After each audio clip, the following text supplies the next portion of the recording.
Have you ever pondered over the reign of King George III, a reign marked by both success and insanity?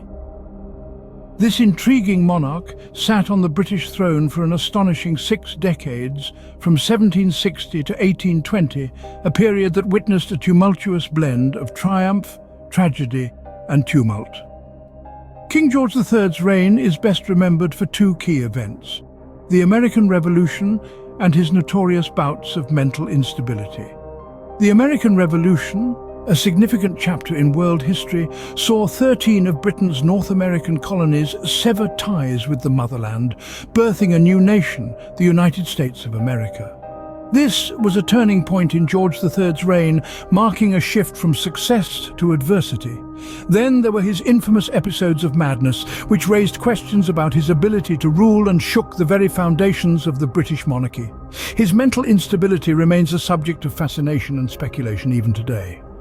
Join us as we unravel the intricacies of King George III's reign, a period filled with royal intrigue and political turmoil.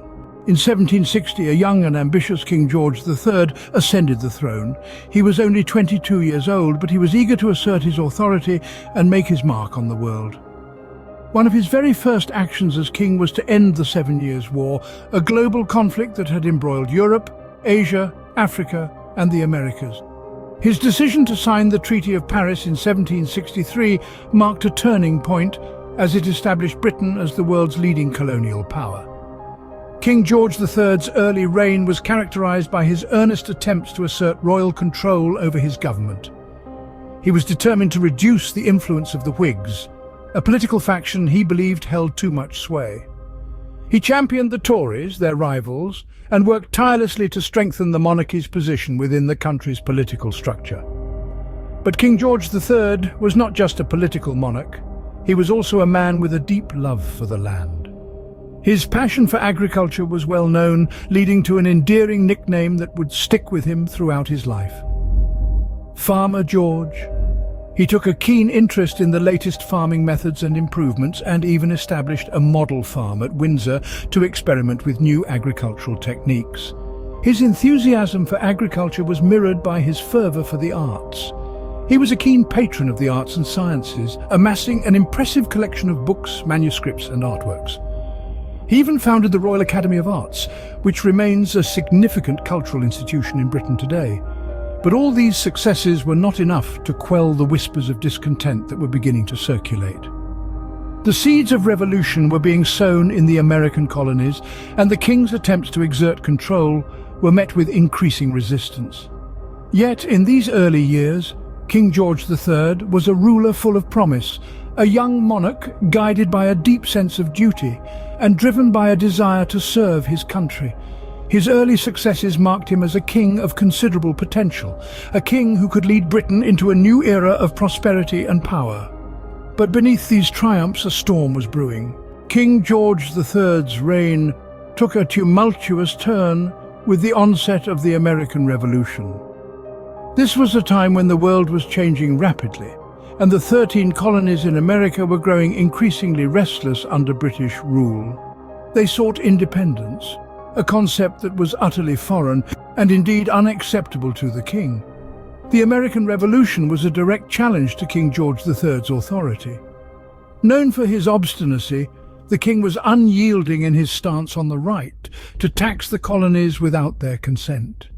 He believed that allowing the colonies to govern themselves would undermine the authority of the British monarchy and set a dangerous precedent. As the conflict escalated, the king continued his firm stance, refusing to accept a peaceful resolution. His stubbornness, many believe, only fueled the revolutionary fire. This was a war of ideology, a battle for independence, and the colonists were ready to risk everything. The war was long, bloody, and costly.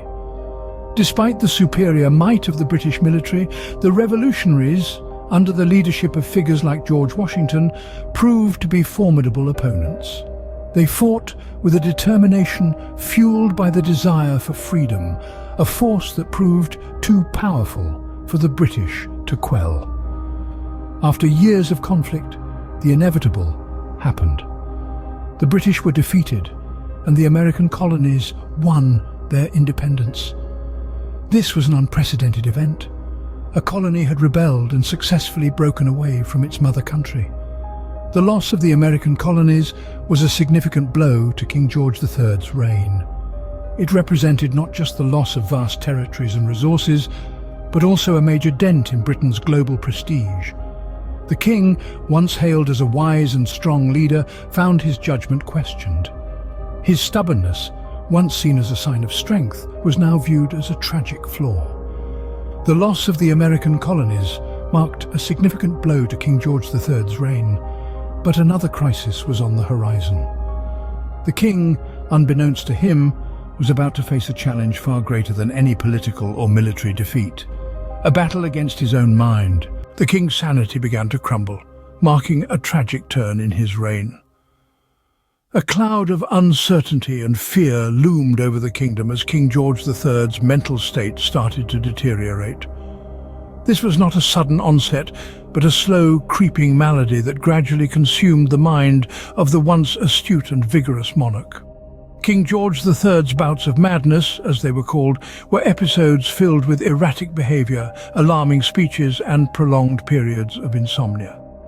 The king, known for his eloquence and wit, was now often found talking to himself, sometimes for hours on end. His once sharp mind, clouded by an unknown ailment, became a source of worry for his ministers, his family, and his subjects. This mental affliction brought about a significant political upheaval known as the Regency Crisis. The crisis was a period of intense political struggle and instability as the king's ability to rule effectively was called into question. The very fabric of the monarchy seemed to be unraveling as the king's health continued to decline. Despite the efforts of his physicians, King George III's condition worsened over time. His episodes of madness became more frequent and more severe. The king, once a symbol of stability and strength, was now a picture of fragility and unpredictability. This tragic turn of events led to the establishment of a regency, with his son, the future King George IV, stepping in as Prince Regent. The Regency Act, passed in 1811, marked the official recognition of King George III's inability to perform his royal duties due to his deteriorating mental health. This period of British history, marked by the king's madness, was a time of great turmoil and change. It presented a stark contrast to the earlier part of King George III's reign, which was marked by significant accomplishments and a sense of stability. King George III's reign, marked by both triumphs and tribulations, remains one of the most intriguing periods in British history. His story, a blend of personal tragedy and political upheaval, continues to captivate historians and enthusiasts alike.